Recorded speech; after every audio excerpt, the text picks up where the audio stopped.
Late गए कृष्ण चरणों में और कहने लगे कि प्रभु अब मैं कुछ सोचने समझने में व्यर्थ हूँ, मैं किन कर्तव्य विमूढ़ हो रहा हूँ, कुछ सोचने समझने की शक्ति मेरे अंदर नहीं है। आप बताइए करूँ तो क्या करूँ, मेरा मार्गदर्शन कीजिए प्रभु, मेरा मार्गदर्शन कीजिए। तब जाकर के कन्हैया कहता है, कन्हैया ने उस समय कहा कि ब्रह्म बंधुर्न हंतव्यात् ताई वदारहण मय भो भय मापनातम परिपावै नुशासन। मेरा कन्हैया कहता है कि शास्त्र कहता है अर्जुन कि विप्र चाहे कैसा भी हो उसे कभी मारना नहीं चाहिए, और बच्चों का हत्यारा कोई भी हो उसे कभी छोड़ना नहीं चाहिए। ये विप्र है, मारो मत, लेकिन बालकों का हत्यारा भी है, छोड़ो भी मत, इसे मारो भी मत, छोड़ो भी मत, मारो भी छोड़ो भी। पूरी सभा में सन्नाटा छा गया, करे तो क्या करे।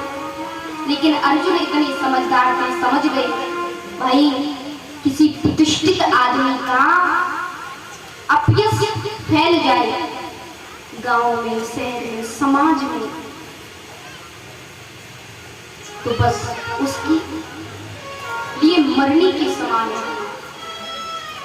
भगवत गीता में, श्रीमद् भगवत गीता में कह रहे हैं स्वयं भगवान श्री कृष्ण कि अकीर्तिं चापि भूतानि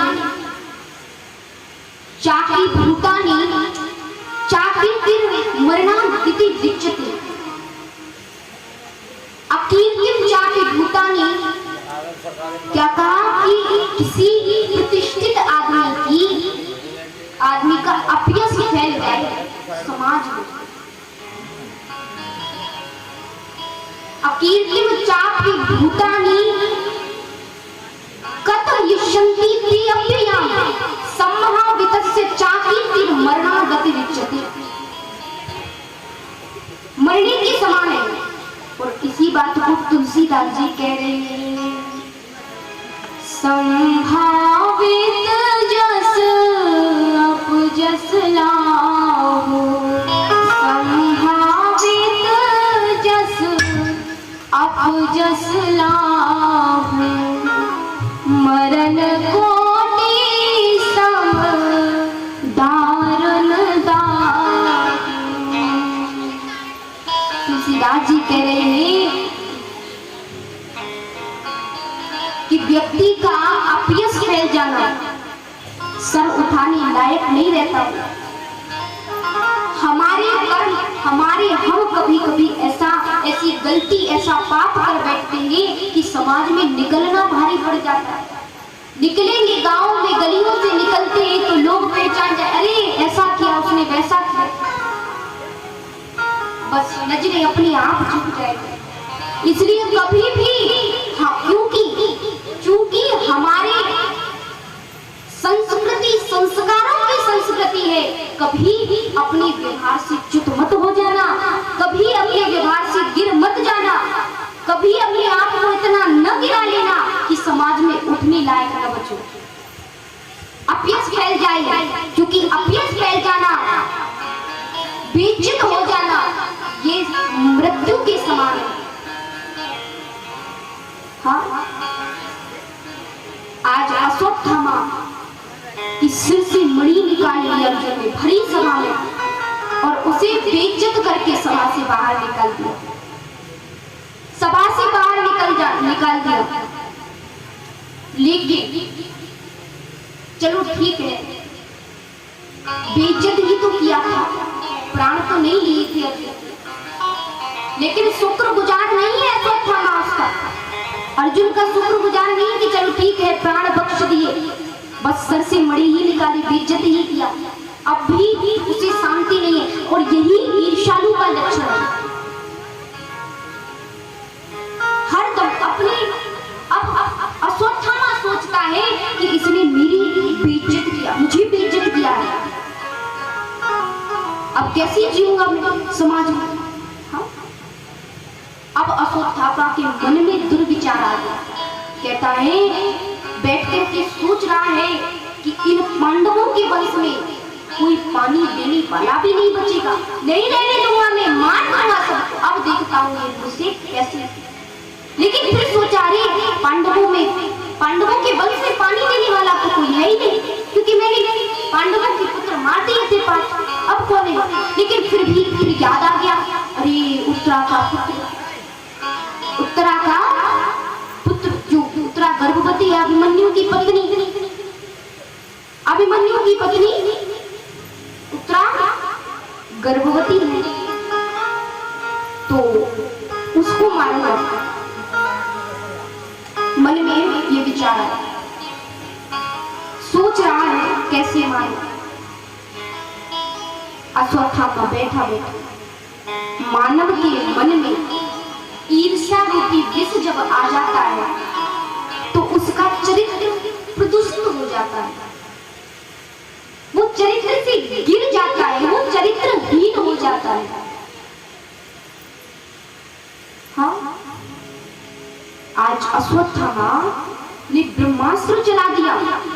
बैठे बैठे अश्वत्थामा ने अभिमन्यु की विधवा पत्नी जो उत्तरा है, वो गर्भवती है और उसकी गर्भस्थ शिशु को मारने के लिए ब्रह्मास्त्र चला दिया।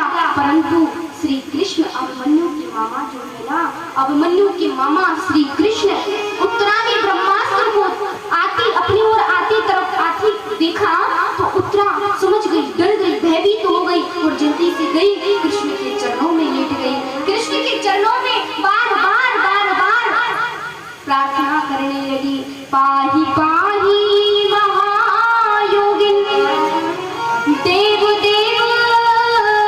जगत पते नान्यम त्वद्भयं पश्ये यत्र मृत्यो परस्परं यत्र मृत्यो परस्परं।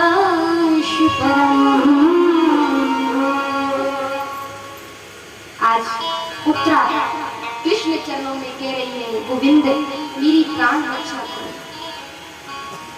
मुझे मेरे प्राणों की रक्षा नहीं करवा, मेरी गर्भस्थ बेशक ये ब्रह्मास्त्र मुझे जलाकर भस्म कर दे, लेकिन मेरे गर्भस्थ शिशु को कुछ होना नहीं चाहिए। ये है माँ भक्तों, देखिए कह रही है कि चाहे मैं मर जाऊं, मुझे कुछ भी हो जाए, लेकिन मेरी गर्भस्थ शिशु को कुछ नहीं होना चाहिए। हाँ उत्तरा, ये है माँ की ममता। आज के कृष्ण भगवान ने सुना, श्री कृष्ण ने सुना तो बस सूक्ष्म रूप बना लिया और कहा कि उत्तरा थोड़ा अपने मन में मात्र विचार लाओ, अपने मन में मात्र भाव लाओ। और मात्र भाव जब उत्तरा के मन में आया तो भगवान श्री कृष्ण सूक्ष्म रूप बना करके उसके गर्भ में गए और गर्भ में वो ब्रह्मास्त्र स्वयं अपने ऊपर ले लिया और गर्भस्थ शिशु की रक्षा कर दी।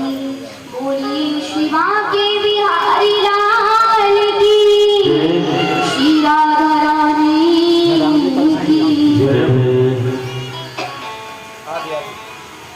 तो महाराज आज गर्भस्थ शिशु की रक्षा कर दी, गर्भस्थ शिशु की रक्षा कर दी। उत्तरा से कहती है कि बेटी कोई कष्ट तो नहीं है। पता चल गया, सबको पता चल गया कि उत्तरा के गर्भ की रक्षा हो गई है। भगवान ने उत्तरा के गर्भ की रक्षा की। बोली बांके बिहारी लाल की जय।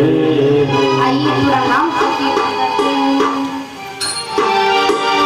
मेरे सरकार का दीदार बड़ा प्यारा है